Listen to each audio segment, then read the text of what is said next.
Exercises like dead hangs are excellent for building shoulder stability, upper body strength, and grip strength. Like any workout, dead hangs may be dangerous if done incorrectly. Therefore, there are a few common errors individuals make that might lessen its efficacy. In this video, we'll discuss 5 dead hang blunders that can seriously injure you and that you should avoid. Let's go ahead and begin. Number 1. Leaning forward on the shoulders. Several problems arise when shoulders are bent up during a dead hang. Initially, it places needless tension on the neck, which over time may cause pain or even damage.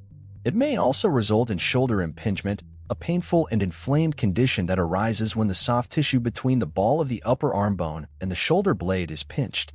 It's crucial to deliberately draw the shoulders down and away from the ears to avoid hunching up. This makes the hang more sturdy and secure by using the muscles in the upper back and stabilizing the shoulder blades. To assist engage the appropriate muscles, you might also try imagining that you're squeezing a pencil between your shoulder blades. Number 2. Swinging. The stabilizer muscles may be weak or uncontrollably unstable, which can lead to swinging during a dead hang. This might be troublesome as it lessens the exercise's efficacy and puts undue strain on the shoulders and back. The stated advantages of grip strength, shoulder stability, and upper body strength are also not obtained by swinging. Keeping your body in a steady stance and using your core muscles can help you avoid swinging. Lower back and abdominal strength are needed for this. Planks and bridge exercises can assist develop the strength and stability needed to execute a dead hang correctly. It's crucial to concentrate on keeping your form throughout the dead hang as well.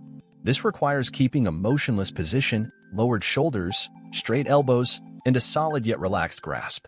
Number 3. Bending the elbows.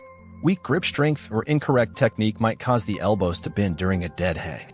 The exercise loses its intended advantages and puts undue strain on the arms and shoulders when the elbows are bent, like a pull-up. It's crucial to concentrate on hanging from the fingers and maintaining the elbows straight during a dead hang to prevent bending them. Shoulder stability and grip strength are needed for this.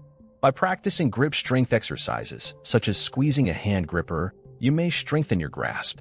Exercises like pull-downs and rows that focus on the upper back muscles can also help you improve shoulder stability. Number 4. Gripping too tightly. It might be detrimental to your grip strength improvements during a dead hang to grasp the bar too tightly, since this will limit blood supply to the muscles. In addition, it may result in pain, cramps, or even harm. It's crucial to acquire a comfortable grip that permits adequate blood flow to the muscles to prevent grasping the bar too firmly.